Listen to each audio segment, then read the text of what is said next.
Fala pessoal, beleza? Então vamos trabalhar agora ainda atos administrativos, a parte relacionada a espécies de atos administrativos.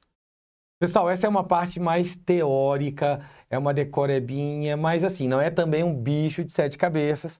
A vantagem é que quando cai, você acerta na prova. Bacana? Então vamos lá, dá uma olhadinha aqui na tela, vamos trabalhar então atos administrativos, as suas espécies de atos administrativos. E eu quero que você memorize aí na tela as 5 espécies de atos administrativos, tá bom? Quais são as 5 espécies, Thales? Atos normativos, atos ordinatórios, atos negociais, atos enunciativos e os atos punitivos. São essas as 5 espécies de atos administrativos. Bom, Thales, vamos começar pelo primeiro. Vamos começar pelos atos normativos. Galera, quando a gente pensa nos atos normativos, o que a gente tem que lembrar? A gente tem que lembrar de uma pirâmide. Tá? A gente tem que lembrar de uma pirâmide. Thales, que pirâmide é essa? Letra A é a pirâmide do faraó? Não. Letra B é a pirâmide de Van Helsing? Não, também não, cara. Isso aí é o caçador de vampiros. Letra C é a pirâmide de Kelsen. Essa mesmo. Você aprende que existe uma pirâmide chamada pirâmide de Kelsen. No topo, temos a Constituição Federal. Abaixo da Constituição, você vê as leis sendo feitas. Leis feitas pelos órgãos do poder legislativo. Estamos aqui nos referindo a Congresso Nacional, Senado, Câmara dos Deputados, Assembleia Legislativa, Câmara Municipal. Então você tem no topo da nossa pirâmide a Constituição, a lei maior do país.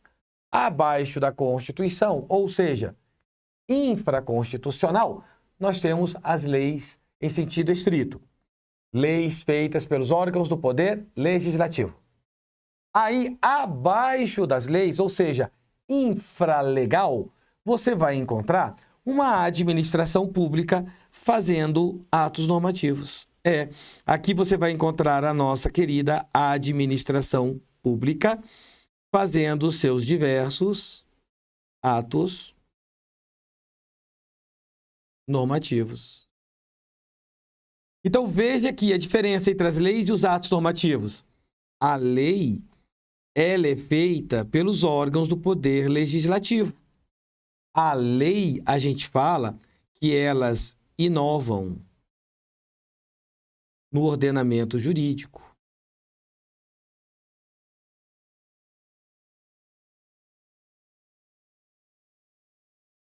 Ou seja, as leis, por inovarem no ordenamento jurídico, são elas que criam direitos e impõem obrigações ao administrado. Tranquilo? Quando a gente sai das leis e a gente vai para os atos normativos, a gente vai ver que esses atos normativos, então, eles não inovam. Vamos deixar para inovar? A lei. Os atos normativos são feitos, portanto, pela administração pública. E aí, olha aqui algumas características dos atos normativos. Tem um comando geral e visam explicar e visam minudenciar, detalhar, pessoal, as leis feitas pelos órgãos do poder legislativo, dar condições para que as leis sejam executadas. São atos impessoais, genéricos e abstratos, da mesma forma que as leis oriundas do poder legislativo. Então, você observa que as leis são genéricas, abstratas e pessoais. Os atos normativos também se assemelham às leis. São abstratos, são genéricos, são impessoais. Contudo, não podem inovar, ou seja, criar o direito novo. Não podem criar direitos e impor obrigações, uma vez que tal prerrogativa é conferida constitucionalmente ao poder legislativo. Atos normativos têm seu fundamento aqui, no artigo 84, 4 e 6 da Constituição. São exemplos. Aí agora sim eu diria para você, aluno, que talvez essa seja a parte mais importante de tudo que eu falei. Talvez o mais importante não é você saber o que são atos normativos. Conceitue atos normativos. Quando cai, cai menos. O que costuma cair mais quando cai esse conteúdo é: me dê exemplos de atos normativos. Aí sim. Então, quando você vê aqui os exemplos na tua tela, você tem como lá exemplos: os regulamentos. É isso que eu quero que você decore. os regimentos. O que mais de exemplos, Thales? Decretos, resoluções, deliberações, instruções normativas, avisos, portarias com conteúdo geral e abstrato. Pronto. Aqui nós temos, então, os exemplos que eu peço para você ter a máxima atenção. Beleza? Para você ter a máxima atenção. Conforme assevera Marcelo Alexandrino e Vicente Paulo, a função dos atos normativos não é simplesmente repetir o que está na lei, sendo destinados a possibilitar a fiel execução da lei pela administração. Os atos normativos devem detalhar, explicar, esmiuçar o conteúdo das leis que regulamentam. Os atos normativos podem ser revogados pela autoridade competente. Claro, pensa comigo. Se eu tenho aqui um ato normativo, ele foi praticado com base na discricionariedade da administração. Na discricionariedade da administração.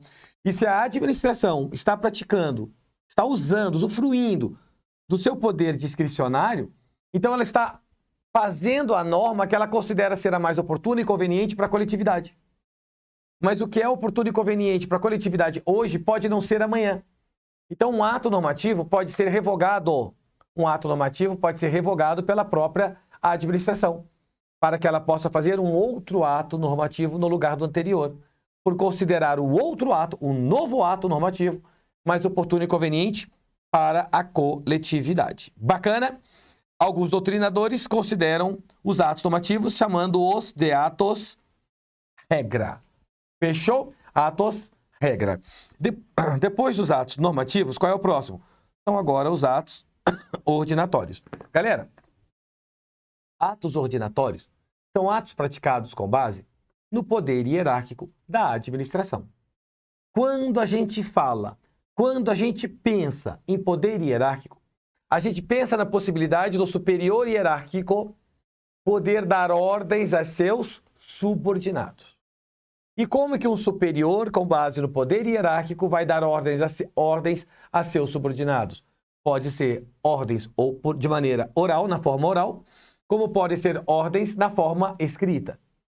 Pois bem, e a partir do momento que você sabe que com base no poder hierárquico, o seu superior hierárquico vai poder te dar ordens, essas ordens se darão através da prática de atos ordinatórios.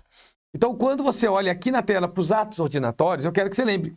Atos ordinatórios são as ordens emanadas pelo superior hierárquico, dentro do exercício do poder hierárquico da administração. Bacana? Dentro do poder hierárquico da administração. E aí o seu superior vai te dar ordens e eu quero que você lembre o seguinte. Sempre que o superior te der uma ordem, você tem o dever de obedecer às ordens do superior hierárquico. Salvo se manifestamente, claramente, flagrantemente, evidentemente ilegais. Escutou o que eu falei? É seu dever obedecer às ordens do superior hierárquico. Salvo se flagrantemente, claramente, evidentemente, flagrantemente ilegais. Aí você não obedece.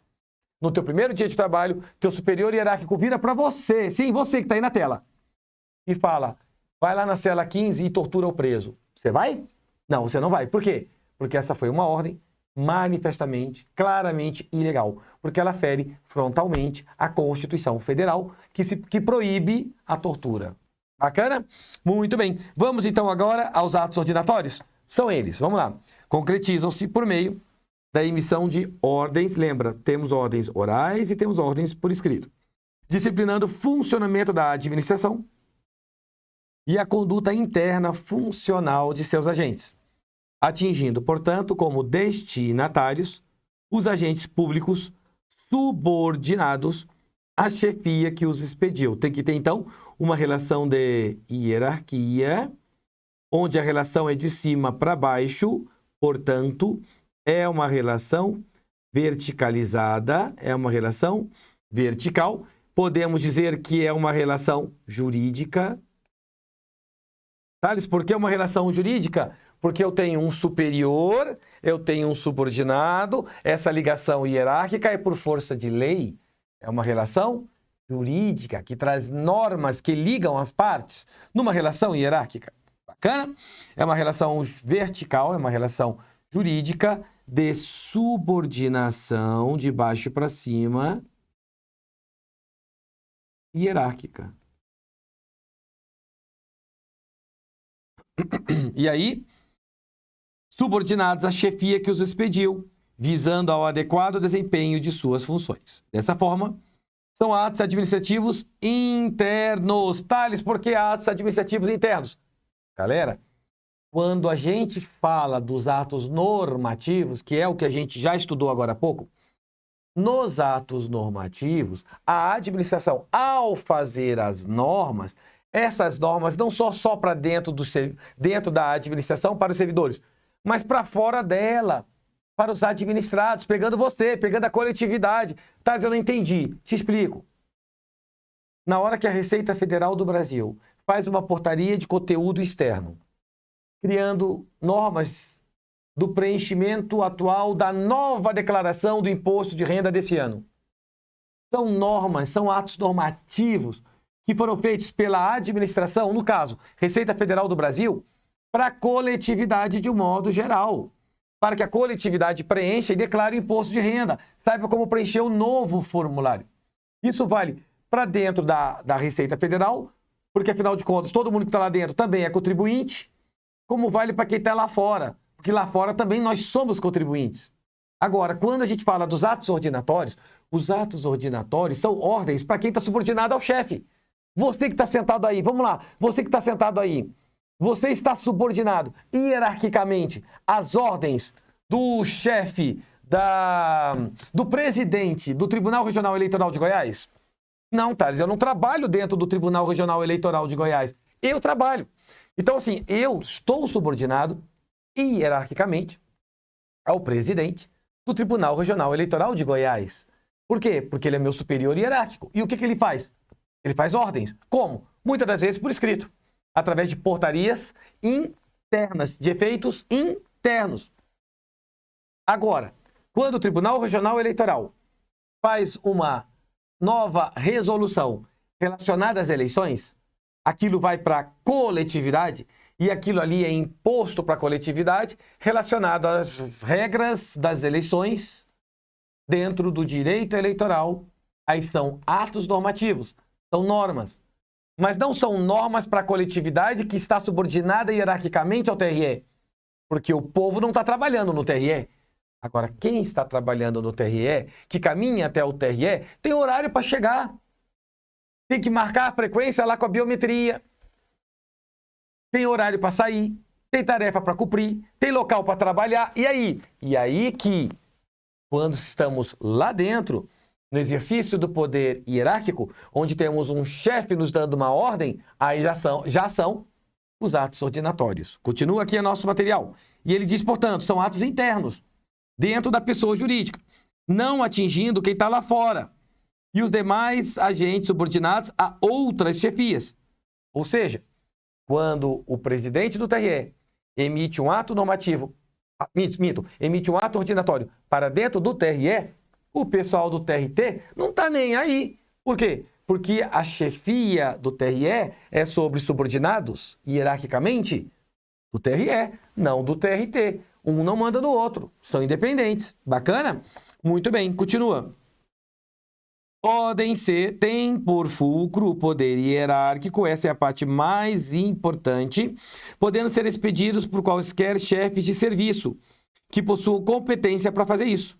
Entre esses atos e os normativos, os últimos, que são os normativos, são tidos como hierarquicamente superiores. Claro, pensa bem, entre uma norma para a coletividade e o ordinatório, sempre o ordinatório tem que se espelhar no normativo. Uma norma manda trabalhar e o ordinatório fala a hora que você vai chegar para trabalhar. O ato normativo manda você trabalhar. O ato ordinatório vai te falar que horas você tem que chegar lá no seu expediente para trabalhar. Muito bem. E agora vem a parte mais importante, como eu volto a te falar. São os exemplos. E os exemplos são circulares internas, avisos, instruções, portarias internas, ordens de serviço, ofícios, provimentos e despachos. Se você está com pouco tempo para estudar, ou está sem paciência para estudar, porque eu entendo o aluno. Eu sei, você é aluno, também tem horas que não tem paciência. Ainda mais quando você olha assim, esse bando de coisa escrita, dá desânimo. Eu sei, é uma luta tua contigo mesmo, tá? É tua contigo mesmo. Pelo menos, desse slide que eu estou te mostrando, decore os exemplos. E lá dos atos normativos, decore os exemplos. Pelo menos tua chance é grande de acertar a questão quando cair esse conteúdo na prova. Bacana? Muito bem. E aí terminamos esse slide dizendo, conforme ensina Eli Lopes Meirelles, para o íntimo Lili, não criam normalmente direitos e obrigações para os administrados, mas geram deveres, geram prerrogativas para os agentes administrativos a que se dirigem. Esses atos se prestam também à investidura de servidores subalternos, olha aqui, ó, a hierarquia aqui, ó, ao subordinado, em suas funções, e a transmissão de determinações superiores gerais especiais concernentes ao serviço e a seus executores, que serão os agentes públicos, subordinados a uma chefia. Bacana? Muito bem, então vencemos aqui, então, os normativos e os ordinatórios. E agora entramos nos atos negociais. Quando a gente fala, galerinha, dos atos negociais, nós temos aqui eles, tá aqui, nós temos os atos negociais. Nesses atos, a pretensão do particular coincide com a vontade da administração. Thales, não entendi nada. Vamos filosofar aqui um pouquinho, tá? Te falei, essa parte aqui ela é um pouquinho mais teórica, mas aguenta firme aí, coisinha aí de pouco mais de meia hora, a gente finaliza esse trem. Olha só, quando a gente fala no conceito de ato administrativo, quando você estudou ou estuda, não sei, no momento desse áudio, desse vídeo, se você já estudou ou vai estudar o conceito de ato administrativo, você estuda lá que ato administrativo é a manifestação de vontade do Estado ou de quem o represente. Bacana. Então, se você vê ali, ó, uma placa de proibido estacionar, aquilo foi a manifestação de vontade do Estado. Quando você vê ali um semáforo fechado, aquilo foi a manifestação de vontade do Estado. Quando você vê o Estado desapropriando você da sua casa, isso é manifestação de vontade do Estado. Então, ato administrativo é a manifestação de vontade do Estado.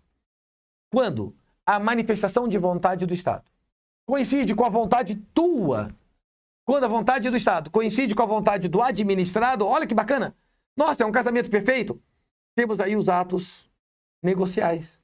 Quer ver? O que diz sobre os atos negociais? Nesses atos, a pretensão do particular, que é você que está assistindo essa aula, coincide com a vontade da administração. Por essa razão, tais atos são denominados de negociais. Parece que é um negócio, né? Apesar de parecer um negócio jurídico, apesar de parecer um negócio, não o é. Como assim, Thales? Peraí, Thales. A vontade do Estado coincide com a minha vontade. Não vai rolar entre nós dois um negócio jurídico? Não vai rolar entre nós dois um acordo? Não, não vai. Não vai. Parece um negócio jurídico. Parece que a vontade de um coincide com a vontade do outro e aí vai rolar um acordozinho? Não vai. Sabe por quê? Porque estamos estudando qual capítulo? Atos administrativos. E atos administrativos, por acaso, não são atos praticados com base no regime jurídico administrativo? Sim. E se ato administrativo é praticado com base no regime jurídico administrativo, o regime jurídico administrativo não é uma balança? Sim. E se essa balança que a gente já estudou não diz que o regime jurídico administrativo dá para a administração prerrogativas, entenda, poderes, privilégios, vantagens? Sim. Então a administração, com base no direito administrativo, ganha prerrogativas. Prerrogativas que vão colocar ela numa posição de supremacia. Então, se a administração está na posição de supremacia, tu acha que ela vai querer barganhar o ato com você? Tu acha que ela vai querer fazer um ato com base no acordo com você? Não vai não, meu filho. Ela vai fazer esses atos de maneira unilateral. Porque agora, de cima para baixo, já que ela está numa posição de supremacia, porque ela usa das prerrogativas que foram dadas pelo regime jurídico administrativo, e o ato administrativo é com base nisso tudo que eu estou te falando, então a administração usa da prerrogativa e faz o ato de maneira unilateral. Ela não quer saber de acordo. Então não vem dizer na hora da prova que o ato negocial é um negócio jurídico baseado em acordo entre o Estado e você. Porque acordo não tem nada a ver com ato administrativo. Ato bilateral ou plurilateral não tem nada a ver com ato administrativo. O ato, para ser administrativo, ato que se preza, ele é unilateral. Portanto, volto a dizer aqui no nosso conceito. Apesar de parecer um negocinho jurídico, não o é, não o é. Haja vista que não há que se falar em bilateralidade, em acordo, pessoal, em discussão de cláusulas contratuais pelas partes pactuantes. Isso onde tem acordo, onde tem bilateralidade ou plurilateralidade, onde existe esse acordo, não tem imposição, isso é um negócio jurídico. Não é o caso aqui, porque no caso aqui não há pacto, mas existe o quê? Imposição da administração quanto às regras pré-estipuladas por ela. Quer tua carteira de motorista? Ah, Thales, eu quero minha carteira de motorista, que é uma licença. Pois então cumpra todas as regras estipuladas pela administração. Cumpra tudo que está estipulado pela administração. Não venha fazer acordo comigo que eu não aceito acordo. Eu não aceito uma negociação. É do jeito que eu quero. E ponto final. Agora, você quer? Ah, eu quero. Então venha até mim. Olha o ato negocial acontecendo. A sua vontade coincide com a vontade do Estado. Bacana? Continuamos ali então. Mas não há nesses atos o cunho coercitivo da administração. Ou seja, o que significa isso, Thales? Ela não te impõe. Venha até mim tirar sua carteira. Se você falar, eu não quero, você não vai. Você não vai. Então ela não está te impondo. Não está te exigindo, te obrigando. Você vai porque você quer. Você vai porque tu quer pegar no carro sozinho e dirigir. Você vai porque você quer dirigir. Você vai por livre e espontânea vontade. Então não vem falar em imperatividade sobre o ato negocial. Não vem falar em imperatividade sobre o ato negocial. Você vai se você quiser. Mas quando você for, as regras estão lá. É unilateral o ato da administração. Porque você não vai pactuar com ela, porque não é um negócio jurídico. Continuando. Uma vez que o particular é quem procura a administração voluntariamente para obter a licença, ou a permissão, ou a autorização. Apesar de alguns atos necessitarem da assinatura de um instrumento contratual, tais atos negociais não são tidos como atos contratuais, mas sim como atos administrativos unilaterais em que a vontade da administração coincide com a vontade do particular. E talvez a parte mais importante de tudo que eu falei agora, para responder a tua questão de prova, é aqui, os exemplos. E aí você simplesmente decora os exemplos. Bacana? Elias, quais são os exemplos que tem na tela aí, maninho? Autorização, licença, permissão, aprovação, admissão, visto, homologação, dispensa, renúncia e protocolo administrativo. Crie o seu mnemônico e seja feliz na hora da prova. Faça a diferença. Isso é chato? Eu considero chatinho. Mas se você sabe isso, você é o diferencial na hora da prova. É aquela questão que os outros erram e você acerta. É isso aqui. É aquela questão que os outros erram, mas você gabarita. É aquela questão que te deixa na frente de 100, 200, 300 candidatos. Que te tira do comum e te coloca no especial. Vamos lá? Feito isso, temos agora o quarto tipo, que são os atos enunciativos. Thales, o que seriam esses atos enunciativos? Vamos lá? Atos enunciativos são atos que não ensejam, não causam qualquer manifestação de vontade da administração. Opa, parou. O que a gente estudou quando a gente viu ato administrativo? Bom, Thales, ato administrativo é a manifestação de vontade do Estado ou de quem o represente. É a declaração de vontade do Estado ou de quem faz as suas vezes. Pois bem, se ato administrativo é a manifestação de vontade, quando a gente estuda os tais dos atos enunciativos, a gente observa que o ato enunciativo não é manifestação de vontade do Estado. Por isso, galera, que os atos enunciativos têm um apelidinho carinhoso, difícil de esquecer. Eles são chamados de meros atos administrativos. Opa, Thales, coloca na tela, coloco. Eles são chamados de meros atos administrativos. Por que meros? É o ato administrativo paraguaio, aquele ato administrativo que você compra lá no Paraguai. Ou seja, não é um ato administrativo propriamente dito. Porque o ato administrativo propriamente dito, ele é uma manifestação de vontade do Estado. Ponto final. Ou de quem o represente. Já o ato enunciativo, o Estado não está propriamente manifestando a sua vontade. Então, o que ele está fazendo, Thales? Boa pergunta.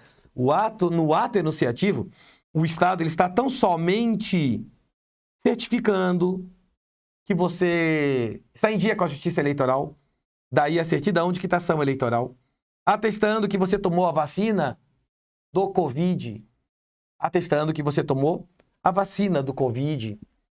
E falando em vacina, é uma preocupação do Brasil, que agora parece que as vacinas, de um modo geral, não são mais importantes. A gente está vendo pais que estão deixando de vacinar seus filhos. Eu não falo para Covid, estou falando para o modo geral. Pais agora simplesmente estão negligenciando vacinas dos seus filhos, porque acabaram aprendendo uns com os outros que a vacina não é algo tão importante. Não, eu não sei se isso é importante. Eu não sei se isso realmente é necessário. Estão deixando de dar. E estão voltando certas doenças que já estavam erradicadas no país. Então, toma cuidado. Vacina é coisa muito séria. Cuida do teu filho, cuida do teu sobrinho, cuida dos teus amigos. Voltando aqui, professor, isso cai na prova? Não, não cai. Mas se você também não estiver vivo, não vai fazer prova. Então, fica atento aqui, rapaz. Deixa de coisa. Vamos lá. E aí, então, são atos que emitem uma opinião, como, por exemplo, um parecer. Então, eu tenho certidão de nascimento, certidão de casamento, um atestado de vacina, eu tenho um parecer. São exemplos. Agora é a parte mais importante, lembra? Os atestados, os pareceres, as certidões, as apostilas ou averbações, as declarações e etc. E, por último, para fecharmos esse módulo e sermos felizes, usar os chamados atos punitivos. Os atos chamados punitivos. Thales, como é que é o lance dos atos punitivos? Aqui é o tradicional, punição, velho, punição. Fez coisa errada, vai ser punido. A administração tem poderes para punir você. Então, ela vai poder praticar os diversos atos punitivos, onde ensejam uma penalidade aos agentes públicos ou aos administrados em geral. Exemplo, interdição de um estabelecimento, porque ele está totalmente irregular, aplicação de multa, porque você furou um sinal vermelho, o embargo de uma obra, porque você não tem a licença para construir, a apreensão de mercadorias, porque estão vencidas, destruição de coisas, porque já venceram, a demissão do servidor, a advertência ao servidor, a suspensão do servidor, tudo é imposto aos seus agentes. Bacana? Muito bem, faz essa questão comigo. Assinale a alternativa que contém um ato ordinatório, questão de prova, tá? Recente. Então aqui, ó, ato ordinatório.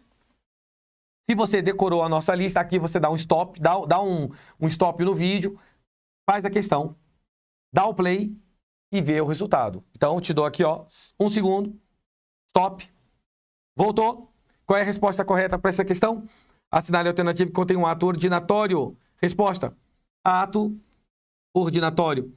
Opa. Eu tenho ato... Não, esse gabarito está errado. Para tudo. Certidão emitida pelo cartório. Isso aqui é um ato enunciativo. Me desculpa, vamos tirar. Isso aqui é um ato enunciativo. Acabamos de ver os atos enunciativos, tá ok? O decreto aqui é um ato normativo. É uma norma. Para coletividade. É um ato normativo. Tá bom? Achamos. Aqui, ó. Opa. Letra B é um atestado médico. O atestado, acabamos de ver. O que é o atestado? Olha lá, mostro para você de novo. Olha lá, quer ver? Atos aqui, aqui, atos enunciativos. Ó, atestados, ó. Atos enunciativos, atestados. Então, atestado enunciativo.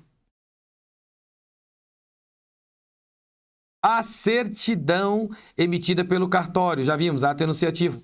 Portaria designando o horário de expediente lá de dentro da repartição. Não há dúvida, letra E, a resposta é uma ordem de horário de trabalho para seus servidores. Mais uma, a licença é um ato administrativo unilateral. Thales, Bom, é. O que são as licenças? As licenças, pessoal, a gente acabou de ver. As licenças são atos negociais. Mas não é negócio jurídico, né? São atos negociais. E em sendo atos negociais, a licença é um ato administrativo. E em sendo um ato administrativo, ele é um ato unilateral. Unilateral. E se ele é unilateral, pensa mais uma coisa. A licença, uma licença para dirigir, através da sua CNH, Veinho, se você preenche todos os requisitos exigidos pela lei, ela tem que te dar a carteira. É a única opção que ela tem. Então não é um ato discricionário, a licença é um ato vinculado. Então essa questão ela está errada, porque as licenças são atos vinculados da administração. Mais uma. Olha aqui. Um acordo de cooperação técnica entre órgãos públicos para compartilhamento de recursos e de conhecimentos. Ele quer o quê? Um ato que seja uma norma. Um acordo aqui não é uma norma.